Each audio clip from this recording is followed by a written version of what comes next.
آپ جتنا کمزور اپنے آپ کو سمجھ رہے ہیں نا، آپ اتنا کمزور نہیں ہیں، آپ بہت پاورفل قوم ہے۔ جس قوم کی مدد کے لیے بدر کے میدان میں اللہ آسمان سے فرشتے نازل فرماتے ہیں، جس قوم کی مدد کے لیے مصطفیٰ جان رحمت ہاتھ اٹھا کے دعا فرمائیں، جس قوم کی مدد کے لیے سرکار غوث اعظم کی بارگاہ سے فیضان جاری ہو جائے، جس قوم کی مدد کے لیے غریب نواز کی دعائیں شامل حال ہوں، جس قوم کی مدد کے لیے مجدد انفصالی کے جلوے موجود ہوں، وہ قوم بزدل کیسے ہو سکتی ہے؟ وہ قوم ڈرنے والی کیسے ہو سکتی ہے؟ وہ قوم دبنے والی کیسے ہو سکتی ہے؟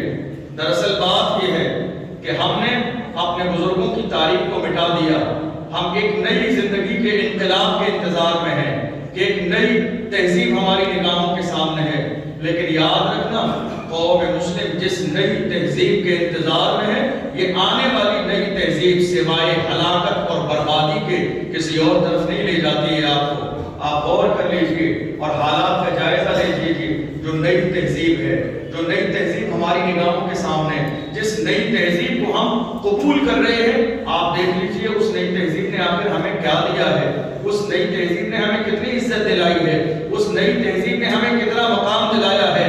اللہ اکبر! نئی تہذیب کا حال تو یہ ہے کہ ایک بیٹا یہ بھول گیا کہ اس کے والد کا مقام کیا ہے۔ یہ نئی تہذیب ہے، جس نئی تہذیب میں ایک بیٹا یہ بھول گیا کہ اس کی ماں کی قدموں کے نیچے جنت ہے، ورنہ جو تہذیب مصطفیٰ جان رحمت صلی اللہ علیہ وسلم کی ہے، اس تہذیب کے اندر آج بھی وہ حدیث موجود ہے کہ جس حدیث میں میرے نبی نے فرمایا خبردار خبردار جنت تیری ماں کے قدموں کے نیچے ہے۔ وہ اسلام کی تہذیب ہے، وہ قرآن کی تہذیب ہے، وہ دین کی تہذیب ہے، وہ پیغمبر اعظم صلی اللہ علیہ وسلم کی تعلیمات کی تہذیب ہے۔ آپ دیکھیے دنیا جس تہذیب کی طرف جانے کی کوشش کر رہی ہے، دراصل وہ ہمارے لیے باعث خیر و برکت نہیں۔ اللہ نے ہمیں عزت دار بنایا، ہمیں معزز بنایا، ہمیں پاورفل بنایا۔ آپ نے سنا اندلس کی سرزمین، اسپین کی سرزمین، یورپ کا ایک تاریخی ملک جسے دنیا حیرت کی نگاہوں سے دیکھتی تھی، مگر اسے فتح کرنے والے کون تھے؟ لا الہ الا اللہ کی صدا بلند کرنے والے، حضور کی بارگاہ میں صلاۃ و سلام کی ڈالیاں پیش کرنے والے، وہ رسول اللہ کے غلام تھے جنہوں نے اسپین کی سرزمین پر باضابطہ اس کو فتح کیا۔ اور حالت یہ تھی کہ جانے والے طارق ابن زیاد کی سرپرستی میں 7,000 یا 12,000 لوگ مقابلہ 1,00,000 کے لشکر سے ہے، اور پہنچنے کے بعد حالت یہ تھی کہ طارق ابن زیاد نے سمندری جہاز سے اترنے کے بعد اسی ساحل سمندر پر ساری کشتیوں کو جلا دیا۔ لوگ حیرانی سے دیکھ رہے تھے، آخر ایسا کون کرتا ہے کہ جس پر سوار ہو کر آئے اسے جلا دے؟ لیکن طارق ابن زیاد نے کہا تمہاری نگاہوں کے سامنے 1,00,000 کا لشکر ہے اور دوسری طرف سمندر ہے، میں کشتیاں اس لیے جلا رہا ہوں کہ تم اپنی تعداد کی کمی کی بنیاد پر احساس کمتری کا شکار ہو کر تمہارے ذہن میں آپشن نہ رہے کہ ہمارے لیے ساحل سمندر پر کشتیاں کھڑی ہیں، اگر یہ سامنے والا پورا لشکر ہمارے اوپر غالب آئے تو ہم دوڑ کر کشتیوں میں سوار ہو جائیں۔ میں کشتیاں جلا رہا ہوں تاکہ آپشن باقی نہ رہے، تمہارے سامنے ایک طرف ساحل سمندر ہے تو دوسری طرف دشمنوں کا لشکر ہے، اب یا تو تمہیں اسپین کی سرزمین پر اسلام کا جھنڈا لہرانا ہے یا پھر تمہیں جام شہادت نوش کرنا ہے۔ یہ مزاج تھا مسلمانوں کا، یہ تاریخ ہے مسلمانوں کی۔ دنیا نے دیکھا طارق ابن زیاد نے کشتیاں جلا دی، اور اس کے بعد اس چھوٹے سے لشکر نے 1,00,000 کے لشکر جبار پر حملہ کیا اور فتح کر لیا۔ اندلس فتح ہوا، اسلام کا جھنڈا لہرایا۔ سبحان اللہ! وہ مسلمان تھے زمانے میں معزز، وہ معزز تھے زمانے میں مسلمان ہو کر، وہ معزز تھے، وہ معزز تھے زمانے میں مسلمان ہو کر۔ آج ہم خوار ہوئے تارک قرآن ہو کر۔ وہ معزز تھے، وہ عزت دار تھے زمانے میں قرآن کی تلاوت کر کے، قرآن کو سینے سے لگا کے۔ جانتے ہو ان کے لشکر کا حال یہ تھا، وہ کئی میلوں کا سفر کرتے تھے تو اسلامی جھنڈا ان کے ہاتھوں میں ہوتا تھا، وہ کئی میل کا سفر کرتے تھے تو اسلامی جھنڈے کو اپنے سر پہ رکھ کے لے جاتے تھے، وہ کئی میل سفر کرتے تھے تو ان کا حال یہ تھا، اسلامی جھنڈا ان کے کانوں پہ سوار ہوتا تھا۔ ہماری سستی اور کاہلی کا عالم یہ ہے کہ 25 گرام کی اون کی ٹوپی بھی ہماری جیب میں نہیں ہے نماز پڑھنے کے لیے. وہ قوم جو ایک چھوٹی سی ٹوپی نماز پڑھنے کے لیے، سر پہ سجانے کے لیے، سجدہ کرنے کے لیے، اللہ کے گھر میں آنے کے لیے 25 گرام کی ٹوپی اپنی جیب میں سنبھال نہ سکے، وہ قوم یہ کہے کہ ہم دنیا پر فتح کا جھنڈا لہرائیں گے، ایسا ہو ہی نہیں سکتا ہے. جس قوم کی سستی کا عالم یہ ہو، جس قوم کی کاہلی کا عالم یہ ہو، اللہ اکبر، وہ قوم جس کا حال یہ تھا وہ اپنے اسلامی جھنڈے کو ساتھ میں لے کے چلتے تھے، اور ان کی سب سے پہلی کوشش یہ ہوتی تھی جہاں جائیں وہاں کے سب سے بڑے محل پر ان کے جھنڈے کو اتار کے اسلام کا جھنڈا نصب کر دیں. یہ حال تھا قوم مسلم کا، یہ حال تھا اسلام کے ماننے والوں کا. 1 لاکھ کے لشکر کو پچھاڑ کر طارق ابن زیاد کے چھوٹے سے لشکر نے، کلمہ پڑھنے والوں نے اسپین کی سرزمین پر اسلام کا جھنڈا لگایا، اور 800 سال، کتنے یاد رکھنا اس بات کو، 800 سال اسپین کی سرزمین پر مسلمانوں کی حکومت رہی. کتنے؟ 800 سال. ان 800 سالوں میں کئی ہزار ہم نے مسجدیں بنائی، ان 800 سالوں میں کئی ہزار مدرسے قائم ہوئے، ان 800 سالوں میں کئی ہزار لائبریریاں قائم ہوئی، ان 800 سالوں میں کئی ہزار کتابیں لکھی گئیں، ان 800 سالوں میں کئی ہزار علماء تیار ہوئے، ان 800 سالوں میں کئی ہزار مفتیان اکرام تیار ہوئے، ان 800 سالوں میں کئی ہزار محدثین تیار ہوئے. یہ سنہرا باب ہے، سنہرا باب ہے 800 سال پر محیط قوم مسلم کا، جو انہوں نے اندلس کو فتح کیا. مگر افسوس کی بات کہ اسی اندلس کی سرزمین پر ایک دن وہ بھی آیا تھا کہ ایک بندہ بھی کلمہ پڑھنے والا اس دور پر باقی نہ رہا. اور کیجیے آپ، جہاں ہزاروں مسجدیں بنائی گئی ہوں، ہزاروں مدرسے بنائے گئے ہوں، ہزاروں علماء اور مفتی تیار کیے گئے ہوں، اور اس سرزمین پر ایک دن وہ آ جائے کہ جہاں ایک آدمی بھی اللہ اکبر کی صدائیں بلند کرنے والا نہ رہا. تو ذرا غور کیجیے وہ کیا سبب تھے، وہ کیا وجہ تھی، وہ کیا معاملات تھے، وہ کیا مسائل تھے کہ جو صفحہ ہستی سے مٹ گئے، جن کا نام روشن تھا. اور اگر میں اس کی ترقی پر بات کروں تو وقت میں اتنی گنجائش نہیں کہ میں یورپ کی سرزمین پر بسنے والے دنیا کے لوگوں کے نظریات اندلس کی سرزمین کے بارے میں کیا تھے. آپ کو ایک بات سے اندازہ ہو سکتا ہے، یورپ کی سرزمین علم کے حوالے سے، تاریخ کے حوالے سے، جغرافیے کے حوالے سے، الجبرا کے حوالے سے، فلسفے کے حوالے سے، منطق کے حوالے سے، حدیث اور فقہ کے حوالے سے یورپ کی دنیا میں اتنی زیادہ فیمس تھی کہ یورپ کی سرزمین پر رہنے والے بڑے بڑے حکمران نے اندلس کی سرزمین پر بسنے والے حکمران اور علماء کو اس زمانے میں خط لکھے تھے اور کہا تھا ہم اپنے بچوں کو امریکہ اور لندن سے ہم اندلس کی سرزمین پر آپ کے پاس بھیجنے کے لیے تیار ہیں. ہماری گزارش یہ ہے ہاتھ جوڑ کر کہ آپ وہ علوم جو اسپین کی سرزمین پر مسلمانوں نے رائج کیے ہیں، وہ علوم جو مسلمان لے کر آئے ہیں، ہاتھ جوڑ کر گزارش یہ ہے کہ وہ علوم ہمارے بچوں کو پڑھا دیں. آپ کو حیرت ہوگی یورپ اور لندن کی سرزمین سے لکھے جانے والے وہ سارے خطوط آج بھی مصر کے میوزیم میں موجود ہیں. آج بھی وہ خط موجود ہیں جو امریکہ اور لندن کے حکمرانوں نے اس زمانے میں خط لکھ کر مسلمانوں سے کہا تھا ہمارے بچوں کو پڑھا دیں. یہ حال تھا ہماری ترقی کا، یہ حال تھا ہماری تعلیم کا، یہ حال تھا ہماری سربلندی کا کہ یورپ کی سرزمین پر رہنے والے ہم سے علم کی بھیک مانگتے تھے. یہ دور تھا ہمارا. لیکن اللہ اکبر، آج حال یہ ہے، آج حال یہ ہے جو ہماری نگاہوں کے سامنے ہے. 800 سالہ جس ملک پر حکومت کی مسلمانوں نے، مگر آج حال یہ ہے وہاں کوئی روک نہیں، وہاں کوئی دبدبا نہیں، وہاں کوئی نام لینے والا نہیں. اللہ اکبر. آپ دیکھیے دنیا کی جتنی تاریخیں ہیں، جتنے شہر ہیں، جتنے علاقے ہیں، وہ علاقے جہاں جہاں سے مسلم حکمرانی اور مسلم حکومتیں ختم ہوئی ہیں، ان کا پہلا سبب تاریخ پڑھنے کے بعد، ریسرچ کرنے کے بعد، پہلا سبب کہ اس ملک سے پہلے علم ختم ہوا، پھر علماء ختم ہوئے، پھر وہاں کی حکومتیں ختم ہو گئی. حکومت پہلے ختم نہیں ہوئی، ہندوستان نہیں پوری دنیا کا جائزہ لے لیجئے، جہاں جہاں مسلم حکمران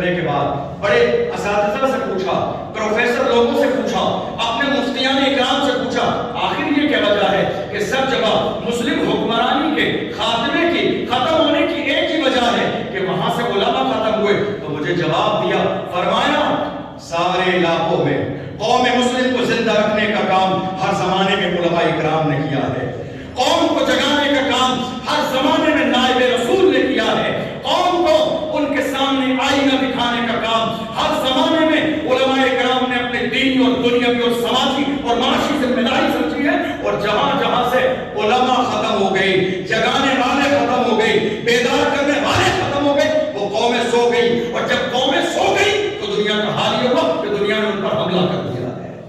دیکھ لو، اندلس کی سرزمین سے مدرسے ختم ہو گئے۔ سبب کیا رہا؟ اندلس کی سرزمین پر ہماری 800 سالہ حکومت چلانے کا سبب کیا رہا؟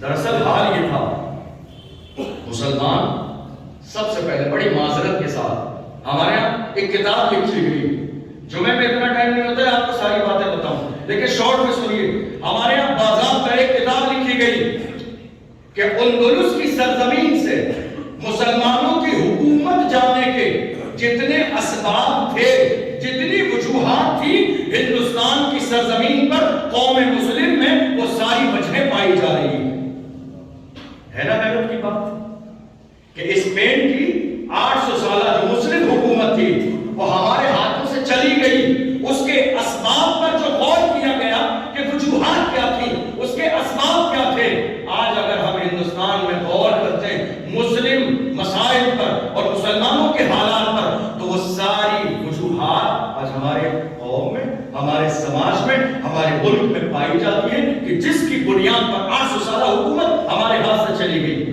وہ کیا وجہ تھی؟ وہ کیا معاملات تھے؟ وہ کیا مسائل تھے؟ دراصل بات یہ تھی کہ اس زمانے میں بھی نام و نمود کا مسئلہ سب سے آگے تھا۔ میرا نام ہو جائے، میرا نام ہو جائے، میرا فوٹو آ جائے، یہ اس دور میں بھی تھا، آج بھی ہے، میرا نام ہو جائے۔ جب ایک خلیفہ مر جاتا تھا اور جب دوسرے خلیفہ کو منتخب کرنے کا وقت آتا تھا تو ہر اہل اور نااہل سامنے آ کے دعوے دار ہو جاتا، نہیں یہ منصب مجھے ملنا چاہیے، یہ منصب مجھے ملنا چاہیے۔ اس دور میں بھی منصب کی لڑائی تھی اور عہدے کی لڑائی تھی، آج بھی عہدے کی لڑائی ہے۔ ہمارے پورے ہندوستان کا حال دیکھ لو، اللہ ماشاءاللہ یہی لڑائی چل رہی ہے۔ کوئی تنظیم بنے، کوئی ادارہ بنے، کوئی بھی معاملہ بنے، جہاں کوئی تنظیم یا کمیٹی کا گٹھن ہوتا ہے، سب سے پہلے بڑا مسئلہ ہمارے سامنے یہی ہوتا ہے، صدر کون بنے گا، لیڈر کون بنے گا۔ ہر شخص اسی انتظار میں ہے مجھے عہدہ دے دیا جائے، ہر شخص اسی انتظار میں ہے مجھے صاحب منصب بنا دیا جائے۔ میرا مقصد کسی کا رد کرنا نہیں، جو ہمارے ملک کے حالات ہیں اور جو اسپین کے حالات تھے وہ حالات آپ کو بتا رہا ہوں۔ یاد رکھیے، آپ جس منصب کے لائق ہیں، آپ کو اس منصب کے لیے اپنی زبان ہلانے کی ضرورت نہیں ہے۔ آپ اگر اس لائق ہیں تو قوم خود اکٹھا ہو کے آپ سے ہاتھ جوڑ کے وہ منصب ضرور آپ کو عطا کر دے گی۔ اگر آپ اس منصب کے لائق ہیں، منصب اور عہدے کے لیے لڑنے والی قوموں کا انجام کسی دور میں بہتر نہ ہوا۔ منصب اور عہدے کے لیے لڑنے والی قومیں دنیا کے نقشے سے، صفحہ ہستی سے مٹا دی گئیں۔ اسپین کی سرزمین پر جب ایک خلیفہ کا انتقال ہوا تو لڑائی اس بات کی ہوئی کہ نہیں، اب خلیفہ ہمیں بنایا جائے، اب ہمیں لیڈر بنایا جائے، اب ہمیں حاکم بنایا جائے۔ کہنے کو تو یہ بات بہت اچھی لگتی ہے، لیکن مسئلہ یہ ہے کہ لیڈر بننے کی صلاحیت ہر شخص کے اندر نہیں ہوتی ہے، صدر بننے کی صلاحیت ہر شخص کے اندر نہیں ہوتی ہے۔ یوں تو جو چاہے اپنے آپ کو صدر بن جائے، لیکن حقیقی معنی میں اس منصب کا امانت داری کے ساتھ حق ادا کرنے کی صلاحیت یہ ہزاروں لاکھوں انسانوں میں نہیں ہوتی ہے۔ یاد رکھیے، جب یہ بات آگے بڑھی، لوگوں میں اختلاف ہوتا رہا، جس نے دعویٰ کیا اور اس کے اندر اہلیت نہیں تھی، لوگوں نے اس کو خلیفہ نہ بنایا، وہ الگ ہو گئے۔ آج حالات یہ، ہم کوئی بھی کام کرنا چاہیں، ہم کچھ بھی کرنا چاہیں، کوئی ایک ہی آدمی تو صدر بن سکتا ہے، کوئی ایک ہی آدمی تو ذمہ دار بن سکتا ہے۔ اب ہمارے سامنے 100 آدمی کھڑے ہوئے ہیں، ہر شخص کی خواہش یہی ہے مجھے صدر بنا دیا جائے۔ مجھے بتاؤ کام کیسے ہوگا؟ ہر شخص منصب کا خیال کرے گا، ہر شخص کو عہدہ چاہیے۔ مجھے بتاؤ کام کیسے ہوگا؟ کام کرنے کا یہ انداز نہیں ہے، کام کرنے کا انداز یہ ہے جو مصطفیٰ جان رحمت کے صحابہ کا مزاج تھا۔ 22 لاکھ مربع میل پر حکومت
ہمارے ہاتھوں سے چلا گیا. کہ اس کی سب سے بڑی وجہ یہ تھی ہر شخص اس بات کے انتظار میں رہتا تھا نہیں منصب اور عہدہ مجھے ملے.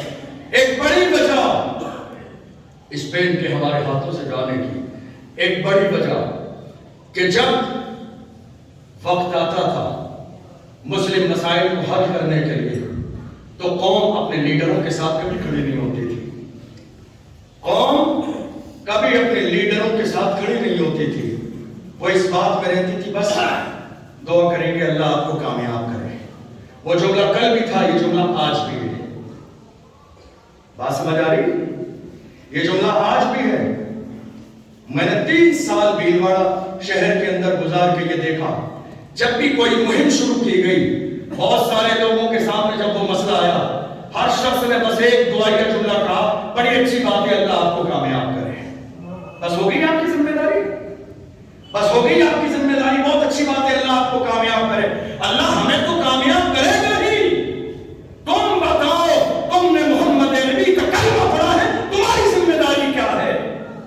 ہمیں تو اللہ کامیاب کرے گا ہی. تم بتاؤ تم مومن ہو, کیا مومن کی یہی شان ہے؟ کیا مومن کا یہی جواب ہونا چاہیے؟ کیا مومن کا یہی جملہ ہونا چاہیے؟ اللہ اکبر. افسوس کی بات, افسوس کی بات, آج جو قوم اپنے نبی کی عزت کے لیے نہ اٹھ سکے, جو قوم اپنے نبی کے نام پر بیدار نہ ہو سکے, جو قوم اپنے نبی کے نام پہ جاگ نہ سکے, اور وہ قوم کہے کہ نہیں دنیا کے نقشے پر ہم چھا جائیں گے, اس سے زیادہ مرتدل قوم اور کون سی ہو سکتی ہے؟ مجھے بھیلواڑہ کے زمانے میں ان 3 سالوں میں سب سے زیادہ افسوس اس دن ہوا جب لوگوں شرما نے ہمارے نبی کی شان میں گستاخی کی. ملک کے کونے کونے میں پروٹیسٹ کیے جا رہے تھے. ہمارا بھی منصوبہ یہ تھا, پلاننگ یہ تھی کہ ہم بھی اپنے نبی کی محبت میں کھل کر احتجاج کریں گے اس گستاخ رسول کے خلاف. مگر حالت یہ تھی جب وہ دن آیا, جب وہ تاریخ آئی, ہمارے شہر میں کوئی ساؤنڈ سسٹم دینے کے لیے تیار نہیں تھا, کوئی ٹینٹ کا سامان دینے کے لیے تیار نہیں. کلمہ پڑھنے والوں کی بات کر رہا ہوں, مسلمانوں کی بات کر رہا ہوں, غیروں کی بات نہیں کر رہا ہوں. ایسے موقع پر ہم غیروں کے بعد جاتے بھی نہیں ہیں. ہمارے اپنے لوگ جو ساؤنڈ دینے کے لیے تیار نہیں. اتنا ڈر ہے, اتنا خوف ہے. بولنا ہمیں ہے, جواب ہمیں نکالنا ہے, سوال ہمیں کرنا ہے, میمورنڈم ہمیں پیش کرنا ہے. تمہیں کچھ نہیں کرنا ہے. تم ہمت کے ساتھ پیچھے بھی کھڑے نہیں ہو سکتے اور تم کہتے ہو ہم فاتح قوم ہے. تم فاتح قوم کبھی نہیں ہو سکتے. فاتح قوم کا انداز یہ نہیں ہوتا ہے, فاتح قوم کا انداز یہ ہوتا ہے اللہ اکبر. نہ مسجد میں نہ بیت اللہ کی دیواروں کے سائے میں نماز عشق ادا ہوتی ہے تلواروں کے سائے میں. ایک فاتح قوم کا انداز یہ ہوتا ہے. دور یہ تھا اسپین کی سرزمین پر, وہاں کے لوگ اپنے لیڈر کے ساتھ کھڑے نہیں ہوتے, کہتے نہیں کوئی مسئلہ ہے ہم دعا کریں گے آپ آگے آئیے. حالات یہ تھا. اور جو وہاں کے ذمہ دار تھے, جو وہاں کے لیڈر تھے, وہ عیش و عشرت میں, شراب و شباب میں اتنا ڈوب گئے, اپنے منصب کے مقصد کو بھول گئے, اپنی ذمہ داریوں کو بھول گئے. اگر کوئی مجھ سے کہے کہ شہر قاضی صاحب آپ جس طرح تقریریں کرتے ہیں نہیں کرنا چاہیے آپ کو, اگر کوئی مجھ سے کہے تو میں اس کی یہ بات نہیں مانوں گا, اس لیے کہ یہ میرے منصب کی ذمہ داری ہے. دوسرے امام نہ کرے مجھے کسی سے کوئی گلہ نہیں, مگر یہ میرے منصب کی ذمہ داری ہے. اور میں جس دن تک بھیلواڑہ کی سرزمین پر ہوں ایسی ہی تقریر کروں گا, ایسی ہی تقریر کروں گا قوم مسلم کو جگانے والی. اور اگر کوئی کہتا ہے ہمیں سمجھ میں نہیں آئی, خوف کا ماحول ہے, تو میں ہاتھ جوڑ کے کہوں گا کسی اور کا انتظام کر لیجئے, چونکہ مجھے میرے نبی نے بزدل نہیں بنایا. حسین کا ماننے والا کبھی بزدل نہیں ہو سکتا, ابو بکر صدیق کا ماننے والا کبھی بزدل نہیں ہو سکتا. میں جہاد کا فتویٰ نہیں دے رہا ہوں, میں آپ کو لڑنے کے لیے نہیں کہہ رہا ہوں, میں صرف اتنا کہہ رہا ہوں جو قرآن نے کہا وَلَا تَهِنُوا وَلَا تَحْزَنُوا وَأَنْتُمُ الْأَعْلَوْنَ إِن كُنتُم مُّؤْمِنِينَ. اے مسلمانوں غم نہ کرو, رنجیدہ مت ہو, اللہ تمہیں کامیابی دے گا, شرط یہ ہے کہ تم مسلمان بن جاؤ. میں بس اتنا کہہ رہا ہوں, اس سے زیادہ نہیں. میرا مطالبہ اس سے زیادہ نہیں ہے آپ سے. میرا مطالبہ صرف اتنا ہے کہ سچے مسلمان بن جاؤ, پکے مسلمان بن جاؤ. اور ایک ضروری بات, اندلس فتح کس بنیاد پر ہوا تھا اور اس کو تباہ و برباد, اہم بات اس کو ذرا غور سے سنیے گا. جب کیا ہوا؟ جب خلیفہ بننے کی نوبت آئی. اب خلیفہ تو کوئی ایک ہی بنے گا, عہدیدار تو کوئی ایک بنے گا, اور جو اپنے دل میں منصب اور عہدے کا لالچ رکھتے تھے, جب انہیں خلیفہ نہ بنایا گیا تو وہ الگ الگ شہروں میں چلے گئے, اور جانے کے بعد انہوں نے الگ الگ شہروں میں, الگ الگ صوبوں میں چھوٹی چھوٹی خود مختار حکومتیں قائم کر دی. یہ پہلی وجہ رہی اندلس کے زوال کی. الگ الگ شہروں میں, الگ الگ صوبوں میں چھوٹی چھوٹی حکومتیں قائم کر لی انہوں نے. اور حکومتیں جب چھوٹی چھوٹی قائم کی, اب کیا ہوا کہ جو سامنے والی چھوٹی مسلم حکومت ہے اس کو تباہ و برباد کرنے کے لیے ایک مسلم حکومت نے تیاری کی. آج یہی ہو رہا ہے, آج یہی ہو رہا ہے. اسپین کی سرزمین پر پہلا مسئلہ تعصب پرستی ذات برادری کے نام پر. تم کس ذات سے ہو؟ آج حال ہی کسی نئے بندے سے ملیے, 5 منٹ ملاقات ہو رہی ہوگی, فوراً آپ کی ذات پوچھ لے گا. تم کس ذات سے ہو, تم کس برادری سے ہو. دراصل ذات اور برادری کے پوچھنے کا, جہاں تک مجھے سمجھ میں آیا, مطلب کیا ہے؟ ذات اور برادری کے پوچھنے کا مطلب دراصل بندے کو یہ فکس کرنا ہوتا ہے کہ اسے ہمیں کتنی عزت دینی ہے, یہ چھوٹی ذات کا ہے یا بڑی ذات کا. غالباً میں نے یہی سمجھا, لوگ اس لیے پوچھتے چھوٹی ذات کیوں بڑی ذات کے. ذرا غور تو کرو اس قوم کا انجام کیا ہوگا جو قرآن نے جس ذات کو بنایا اس ذات کو پیٹ کے پیچھے ڈالنے کے بعد میں دنیاوی کاروبار کی بنیاد پر بنائی جانے والی ذات کو آگے رکھے اور ہر ایک سے پوچھے ذات کیا ہے. ارے آؤ اس بات پر متحد ہو جاؤ, قوم مسلم کی ذات کیا ہے قرآن سے پوچھو. قرآن نے کہا انما المؤمنون اخوہ, تم سب آپس میں بھائی بھائی ہو. ذات برادری کے مسئلوں میں الجھنے کے بعد 800 سالہ اندلس کی حکومت ہمارے ہاتھ سے چلی گئی. تم ذات کی بات کرتے ہو, تم حکومت کی بات کرتے ہو, تم قبائلی تعصب کی بات کرتے ہو. ڈاکٹر اقبال نے کہا تھا یوں تو سید بھی ہو, مرزا بھی ہو, افغان بھی ہو, تم سبھی کچھ ہو, بتاؤ تو مسلمان بھی ہو. یوں تو سید بھی ہو, مرزا بھی ہو, افغان بھی ہو, تم سبھی کچھ ہو, بتاؤ تو مسلمان بھی ہو.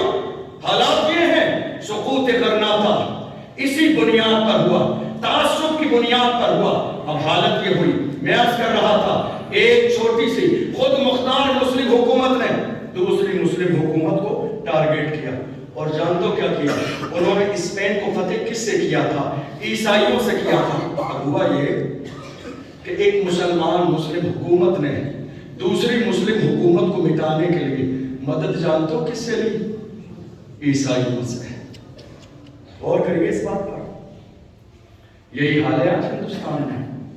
ہم اپنے بھائی کو مٹانے کے لیے, ہم اپنے بھائی کو مٹانے کے لیے جو واقعی ہمارا بھی دشمن ہے, اب اس سے مدد لے لیتے ہیں. کیا کیا انہوں نے؟ عیسائیوں سے مدد لی. عیسائی ان کو مارنے لگے.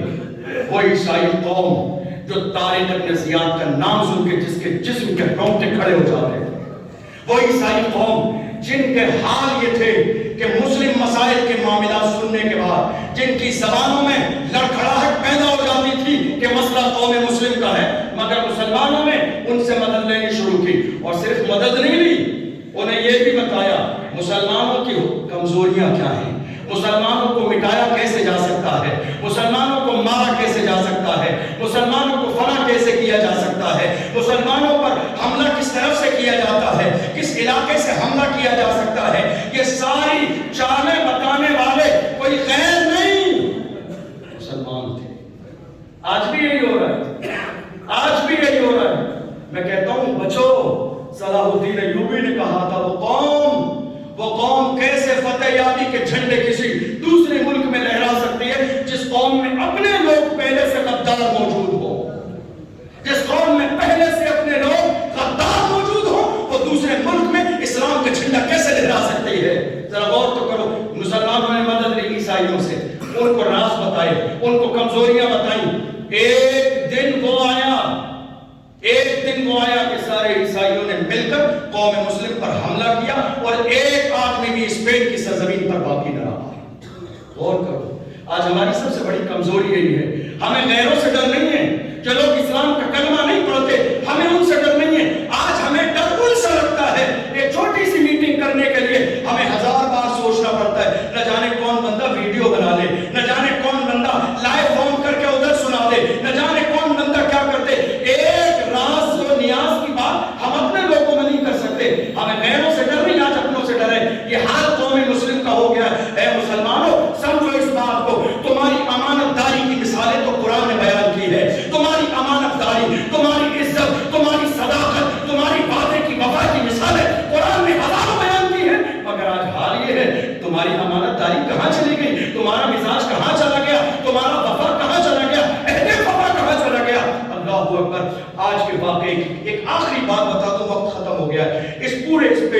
سرزمین پر، گنجائش ہے بتا دوں، اسپین کی سرزمین پر بہت ساری تاریخی چیزیں موجود تھیں، اور ان تاریخی چیزوں میں ایک سب سے بڑی تاریخی چیز تھی وہاں کی مسجد قرطبہ۔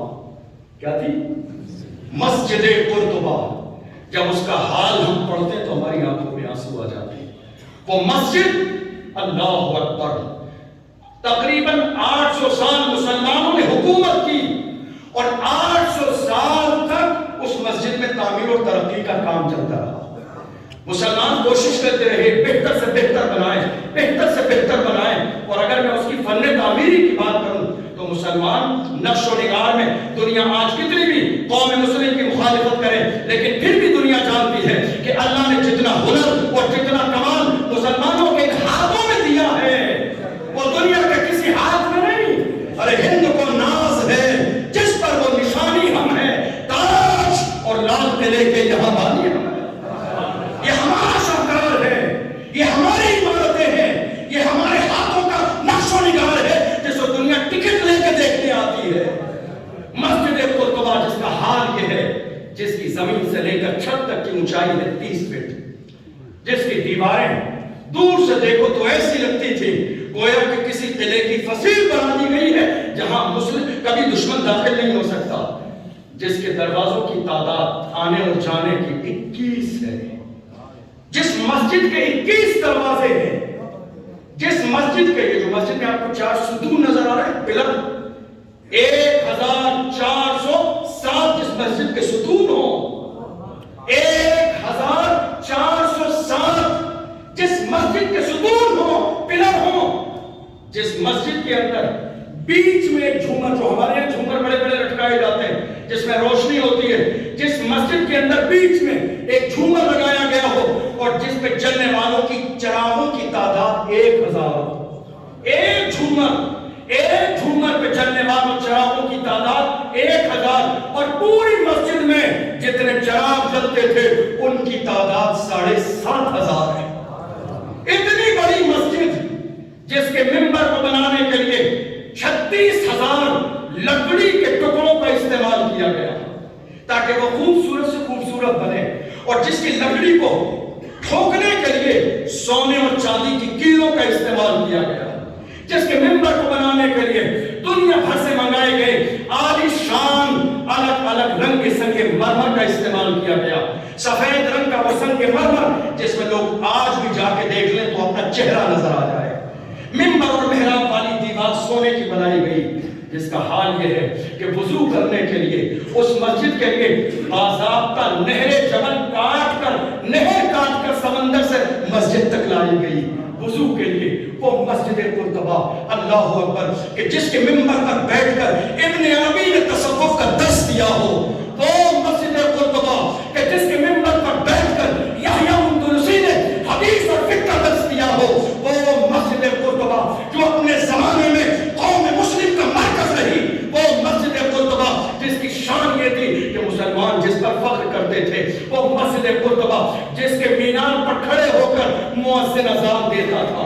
مگر آج اتنی عالی شان، اتنی عظیم الشان مسجد قرطبہ صدیاں گزر گئی جس میں آج تک سجدہ نہ ہوا، صدیاں گزر گئی جو آج بھی اس انتظار میں ہے کوئی بلال جو آ کے اذان دے دے، جو آج بھی اس انتظار میں ہے کوئی بلال جو آ کے اذان دے دے، جو آج بھی انتظار میں ہے کوئی زمانے کا ابن عربی جو آ کے دوبارہ منبر پر بیٹھ کر تصوف کا درس دے دے، جو آج بھی جس کا مصلی اس انتظار میں ہے کوئی مصطفیٰ کا جانشین جو آ کے 2 رکعت نماز پڑھ دے۔ حیرت کی بات کہ جس کے عالی شان منبر پہ کھڑے ہو کر علماء خطبہ دیتے ہو، جس کی مینار پہ کھڑے ہو کے مؤذن اللہ اکبر کی صدائیں دیتا ہو، افسوس کی بات مسلمانوں کی آپسی خانہ جنگی حسد و کینے کی بنیاد پر حالات یہ ہوئے، آج اسی مینار پر گھنٹہ لگا ہوا ہے، گرجا گھر بنا دیا گیا، چرچ بنا دیا گیا، چھین لیا گیا مسلمانوں سے، جو کہ مسلمان عیش و عشرت میں پڑے رہے، شراب و شباب میں ڈوبے رہے، انہیں مسجد جانے کی توفیق نہ رہی، اللہ کے سامنے سر جھکانے کا موقع نہ رہا۔ جو ہماری پہچان تھی، جو روحانیت کا مرکز تھا، اسپین کی عظیم الشان مسجد قرطبہ، حال یہ ہے کہ اس کی آج بھی گھنٹے بجائے جاتے ہیں۔ لوگ جب بطور ٹورسٹ وہاں جاتے ہیں اور کوشش کرتے ہیں 2 رکعت نماز پڑھنے کا موقع مل جائے، وہاں کی سرکار سر جھکانے کا بھی موقع نہیں دیتی ہے۔ یہ حال ہے ہمارے یہاں، تو حال یہ ہے۔ ابھی 6 دسمبر گزرا ہے، میں نے دیکھا بھیلواڑہ میں بہت سارے لوگوں نے اسٹیٹس لگائے ہوئے تھے مسجد بابری مسجد کے، افسوس ظاہر کرنے کے لیے۔ حق ادا ہو گیا؟ آپ نے بابری مسجد کا 6 دسمبر کو اسٹیٹس لگا دیا، مسجد کا حق ادا ہو گیا؟ یہ اور بات ہے کہ بابری ہمارے لیے کل بھی مسجد تھی، آج بھی مسجد ہے، اور انشاءاللہ صبح قیامت تک مسجد رہے گی۔ یہ اور بات ہے، مگر مسجد کا حق صرف اسٹیٹس لگانے سے نہیں ہوگا۔ بابری مسجد کے لیے افسوس کرنے والے سنیں، آج ہی ہماری مسجدیں سلامت ہیں۔ وہاں آپ افسوس کر رہے ہو کہ ہمارے ہاتھوں سے ہماری مسجد چلی گئی، ہماری یہ مسجد تو سلامت ہے۔ اسٹیٹس لگانے سے مسجدوں کا حق ادا نہیں ہوتا ہے، مسجدوں کا حق اللہ کے سامنے پیشانی جھکانے سے ادا ہوتا ہے۔ عہد کرو اس بات کا، عہد کرو اس بات کا، ہم کبھی اختلاف نہیں کریں گے، ہم مسلمانوں سے کینہ نہیں رکھیں گے، کوئی بھی ہے۔ میں یہ مزاج رکھتا ہوں، میرا مسلمان اگر مجھے 1000 گالی بھی دے دے تو آنے والے زمانے میں کسی بھی دور میں دیکھ لینا، اشرف جیلانی کی زبان سے کبھی اس کے لیے بد دعا نہیں سنو گے، کبھی لوٹ کے غلط جملہ نہیں سنو گے، اس لیے کہ ہمارا مزاج یہ ہے، وہ جو بھی ہو کلمے کی بنیاد پر وہ ہمارا ہے، وہ ہمارا ہے، مصطفیٰ کی نسبت کی بنیاد پر وہ ہمارا ہے۔ اور جب تک قوم مسلم کے اندر یہ مزاج زندہ تھا، قوم مسلم تابندہ تھی، پورے آسمان پر آب و تاب کے ساتھ قوم مسلم کا سورج چمک رہا تھا۔ اور جب سے قوم مسلم نے آپسی اختلاف کو جنم دے دیا، آج حال یہ ہے، نہ سمجھو گے تو مٹ جاؤ گے ہندی مسلمانوں، تمہاری داستان تک بھی نہ ہوگی داستانوں میں۔ اس لیے اپنے آپ کو ذمہ دار بنائیے، دین کا جذبہ پیدا کیجیے۔ آپ لیڈر نہیں بن سکتے تو جو دین کے کام کے لیے کھڑا ہے اس کے ساتھ کھڑے ہو جائیے، کانٹے سے کانٹا ملا کے کھڑے ہو جائیے، بھیڑ بڑھانے کے لیے کم سے کم پیچھے کھڑے ہو جائیے۔ اتنا تو کام کیجیے، تمہارے 2 دعا کے جملوں سے کام نہیں چلے گا، دعا کے ساتھ دوا کی بھی ضرورت ہے۔ میرے نبی نے پریکٹیکل بدے کے میدان میں یہ جا کے بتایا ہے، خالی دعاؤں سے کام نہیں چلے گا، دعا کے ساتھ ساتھ میدان عمل میں اترو۔ جب جا کے میدان عمل میں اترو گے، اور ڈرو مت، دھمکو مت، ڈرو مت، قدم پیچھے نہ ہٹاؤ، اپنی زندگی کا یہ اصول بناؤ، زندہ رہنا ہے تو پھر موت سے ڈرنا کیسا؟ زندہ رہنا ہے، زندہ رہنا ہے تو پھر موت سے ڈرنا کیسا؟ جنگ لازم ہو تو لشکر نہیں دیکھے جاتے، جب جنگ سر پہ آ جائے تو یہ دیکھا نہیں جاتا تعداد کم ہے یا زیادہ ہے، پھر تو مسلمانوں کا حال یہ ہے، اللہ اکبر کی صدائیں بلند کر کے میدان میں جاتے ہیں، تلواروں کی بنیاد پر نہیں، اللہ کی ذات پر بھروسے کی بنیاد پر ہم میدان کو فتح کرتے ہیں۔ اللہ ہمیں دین پر عمل کی توفیق عطا فرمائے۔